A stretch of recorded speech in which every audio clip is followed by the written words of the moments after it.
So, welcome back once again. Now, we shall talk about some primary human emotions which affect our decision making and especially the financial decision making. The first and the most important human emotion which affect our decision making is the fear. What is this fear? The fear is actually your subconscious response to a potential danger or some potential loss or some potential risk which you may be envisaging. And what do you do when you are afraid of something or when you fear something? Let us see what a child does. What would a child do when he or she is afraid? That child will withdraw from everything else. The child will, hide in some place. The child will go into the corner of a room and confine herself. And what do people do when they are afraid? People would generally confine themselves to their houses.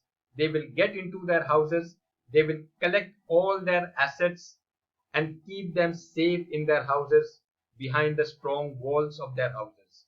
That is what they will do. And how does fear impact your financial decisions? In a similar manner, when you fear your finances, you would want to encash all your assets and you stop trusting anyone.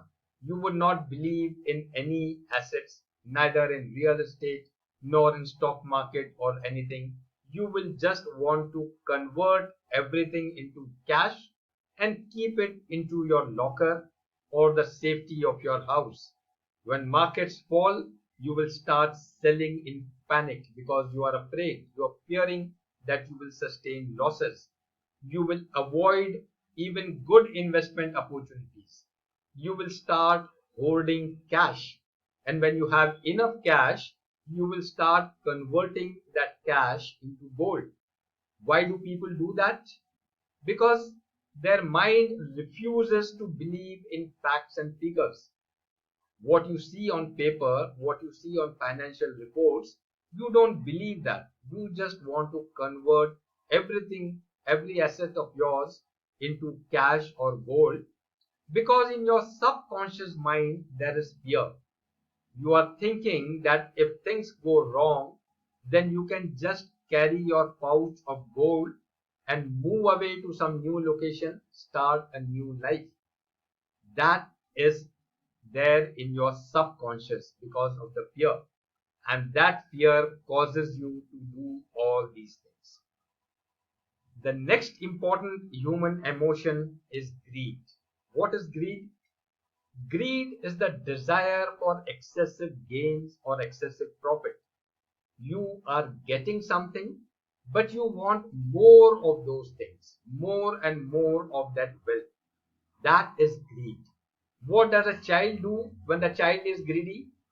That child would forget what causes harm to him. He will, something which he likes, he will try to get more and more of it. You give him one chocolate, the child will try to grab more of it. And what do people do when they are greedy? Again, people forget what causes harm to them. If they like something, they will try to get more and more of those things. They will pile up their plates more than what they can eat. They will bite more than what they can chew. That is what greed is. And how does greed impact your financial decisions? See, when you are greedy in terms of finances, then you start ignoring risk. You forget what is harmful for you. You start dreaming of getting rich very quickly. If certain decisions are going right, you want to get more and more of it. You start speculating, you start gambling, you start ignoring the reality. The paper, the facts and figures before you are saying something else, but you don't want to believe that. Everything seems profitable to you, and therefore you indulge in more and more financial decisions. That is what greed causes you to do. So you have to be very careful that you are not getting greedy.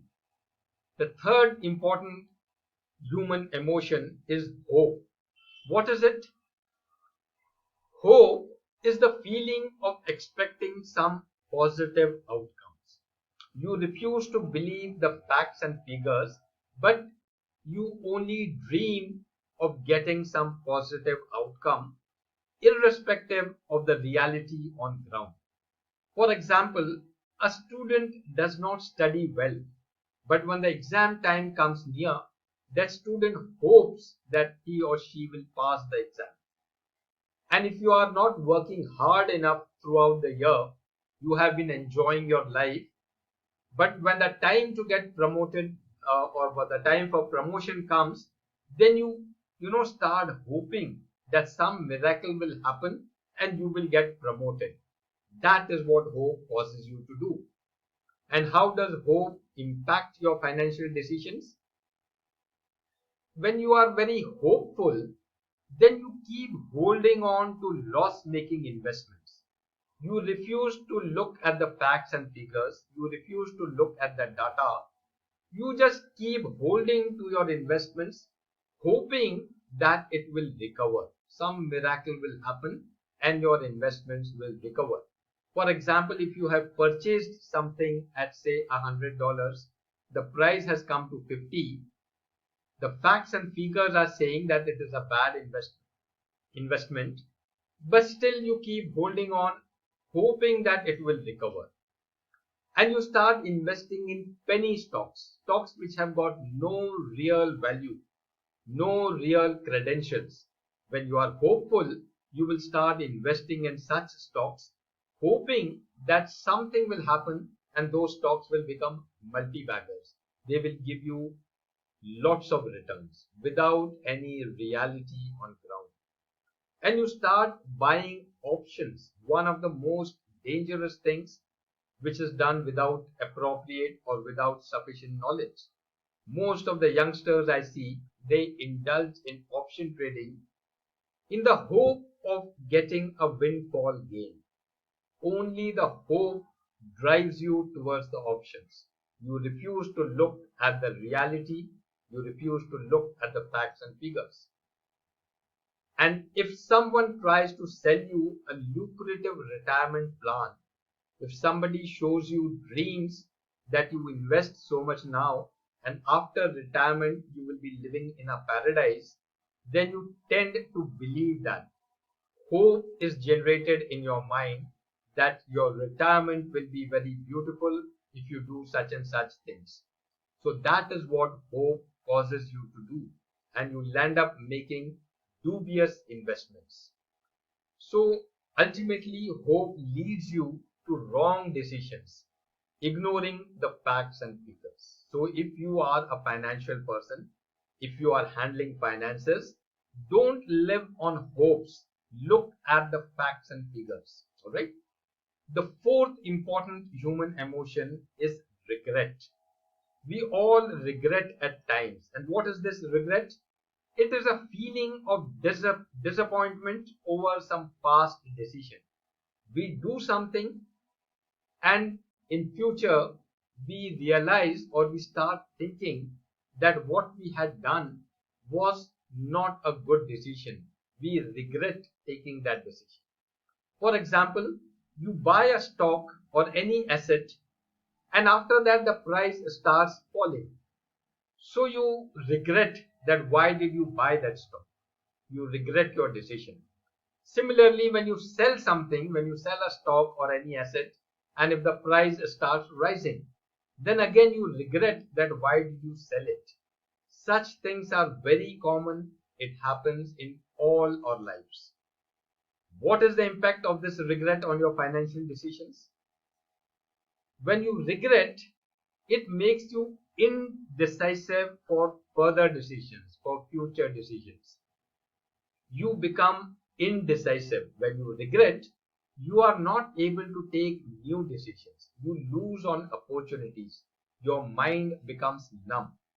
You start believing that your decisions will always go wrong. Just because some decisions have gone, they may not have actually gone wrong. Your decisions may have been correct, but it is the nature of the market, it is the nature of their assets that they don't move in a straight line. So you need patience. But if you are in a hurry, if you are restless, then you may regret. Even your right decisions, you may think that those decisions were wrong and you will regret them. Alright. So ultimately, if you start regretting, your future decisions will again become wrong because your mind will be numb. Alright. We become very cautious and we are not able to take advantage of opportunities. When you are regretting about something and a new opportunity comes your way, you are not able to take advantage of that opportunity. The next important emotion, I have clubbed several of them together, that is pride, confidence, overconfidence, ego. Now basically all these things are similar. All these things, they give you a feeling that you know everything and that you can't be wrong. These type of feelings you get when you have overconfidence, when you have too much of pride, when you have too much of ego. Then such feelings come to your mind that whatever you are doing is right, you cannot go wrong. A few right decisions will make us believe that we are experts. You take a few financial decisions, those decisions become right, you gain a lot of profit out of those decisions, and then you start believing that you are an expert. You refuse to admit that your financial decisions have gone wrong or they can go wrong at times. And since you refuse to believe that, you refuse to make amendments. You refuse to rectify your decision. You stick to your guns saying that whatever you have done is right. You refuse to amend your decisions. That is the loss which you face when you have these things. And you also refuse to take professional advice when you have ego, when you have overconfidence. You refuse to take professional advice. Now please remember that pride and confidence are actually good things. If they are in the right proportion, then pride and confidence will make you strong, will make you take appropriate decisions. But once they cross the line, once the pride converts into ego, once the confidence crosses the line and gets on the other side as overconfidence, then they adversely start affecting your mind, your decision making, and especially your financial decisions. So be always careful. Let your pride and confidence give you strength and support. Let them not become overconfidence and ego. Got the point? Some more emotions we shall be discussing in the next lesson. Alright?